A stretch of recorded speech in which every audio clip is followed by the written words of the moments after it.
In the sweltering heat of a Texas summer, the docks at Corpus Christi used to hum like a beehive on steroids. Massive tankers lined up, their hulls groaning under the weight of American crude, ready to slice through the Gulf of Mexico and head straight for the hungry refineries of Asia. It was a symbol of triumph, a testament to the shale revolution that had transformed the United States from an energy beggar into a global powerhouse. Billions of dollars had poured into expanding terminals, laying pipelines and upgrading storage facilities, all betting on the insatiable appetite of the world's largest oil importer, China. Back in the early 2020s, those bets paid off handsomely. U.S. exports to China peaked at around 400,000 barrels per day in some months. But even at a steady 160,000 barrels a day, it was enough to justify the infrastructure frenzy along the Gulf Coast.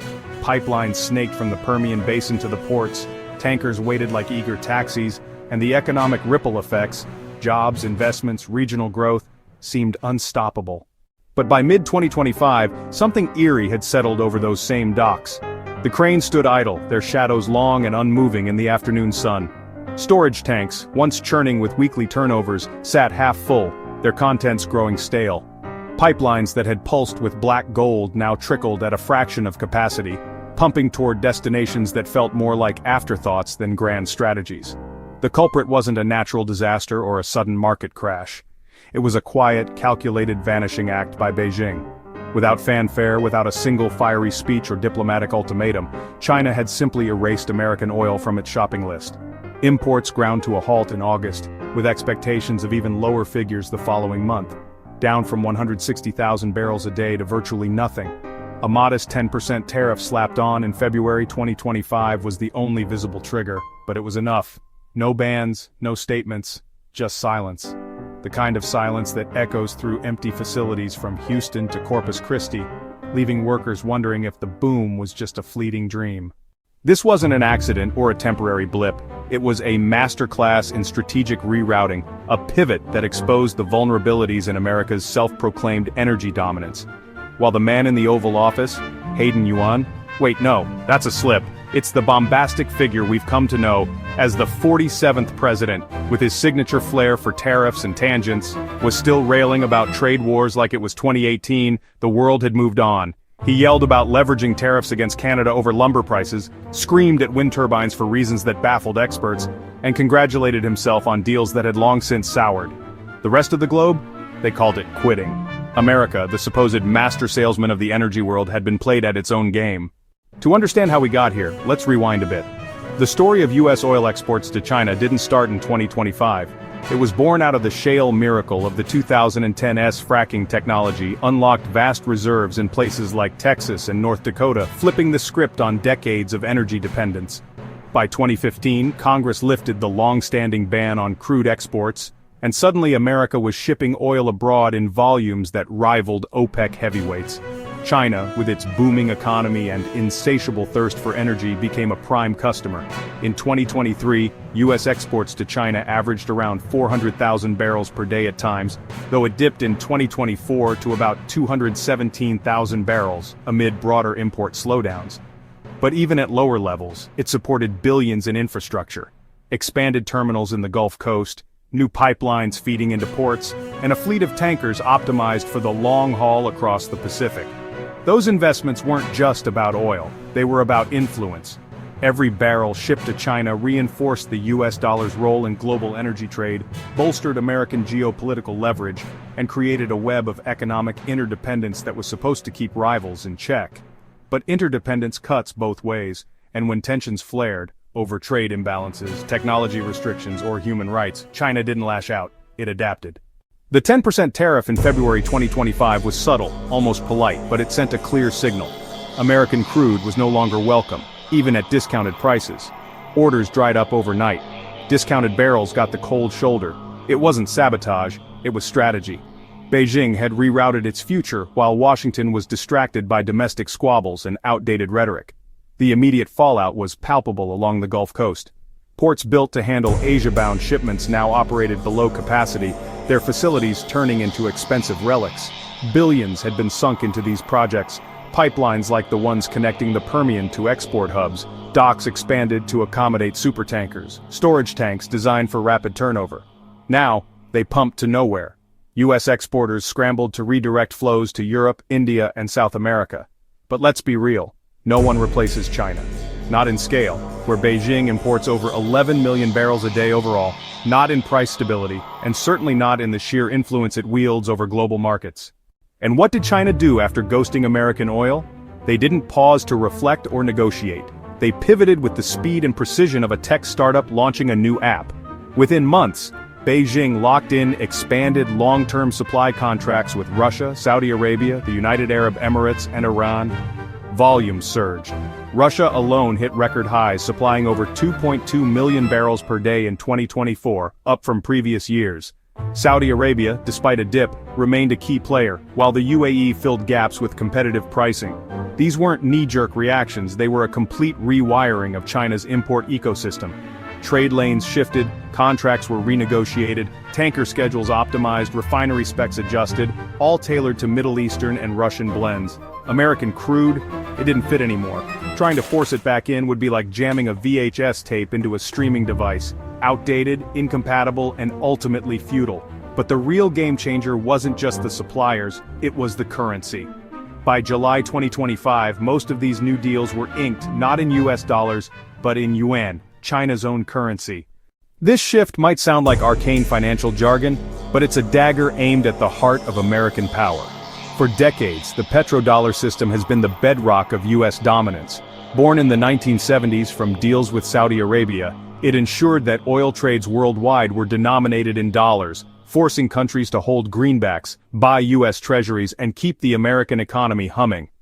Every barrel priced in dollars strengthened Washington's ability to impose sanctions, dictate terms, and monitor global flows. Now that's eroding. UN-denominated oil contracts have been on the rise, with China pushing for settlements in its currency for years. In 2024, yuan-backed transactions in crude settlement grew significantly, helped by digital advancements and bilateral agreements. Russia, sanctioned and eager to bypass the dollar, led the charge, followed by Saudi Arabia and the UAE exploring similar paths. By mid-2025, over half of China's payments with some partners were in yuan, a trend that accelerated post-tariff. Iran, of course, took a stealthier route. Long under US sanctions, Tehran mastered the art of the invisible with its shadow fleet, a network of tankers sailing under false flags, forged documents, and deliberate ambiguity.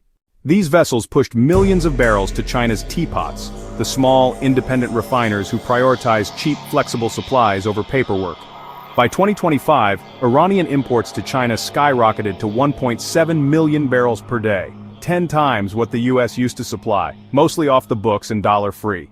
This currency mutiny unfolded while the White House did, well, nothing substantive.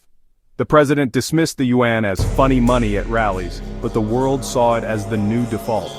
Every yuan-priced barrel is one less that touches US banks, weakening sanctions and eroding the dollar's reserve status. It's not a sudden collapse. De-dollarization is gradual, but it's real. BRICS nations, including China and Russia, have even floated ideas like a petro-yuan or blockchain-based payments to further the shift. The America First energy strategy, touted as making the US strong again, instead left it last in line at the global cash register. This shift wasn't isolated to China. It triggered a global ripple, reshaping trade corridors and alliances.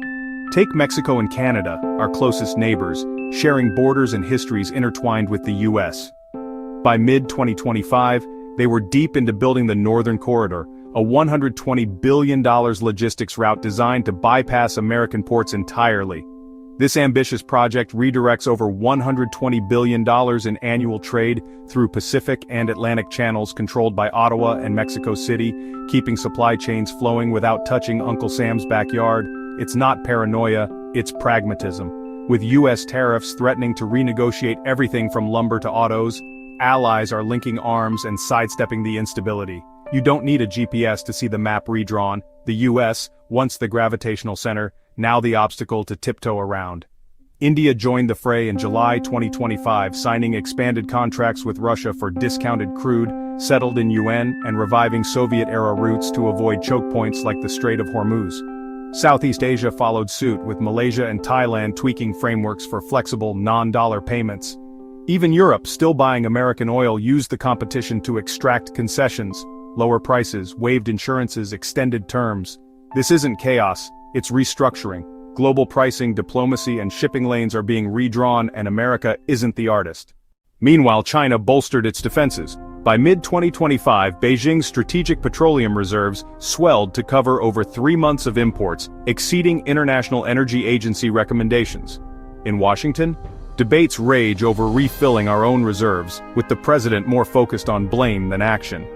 The White House narrative, energy independence, winning trade wars, feels like a relic from 2019. Tweets about windmills killing birds or Canada ripping us off on wood drown out the reality. The world is moving on. Even Canada, our steadfast ally with the world's longest shared border, rerouted oil exports to Asia and Europe, citing U.S. trade volatility and retaliatory tariffs. So, recap. China ghosts us, Iran sneaks in, India adapts, Europe leverages, Canada walks. America? Yelling about victories in an emptying room. What happens when the world gets used to life without us? The answer won't scream from headlines, it'll whisper in silent ports, UN-signed contracts, and alliances that no longer require an American stamp. It's not hostility, it's indifference. And in geopolitics, that's the cruelest cut.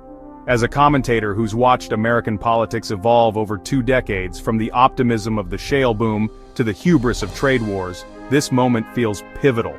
Yet, there's a silver lining for those paying attention. Adaptation is possible.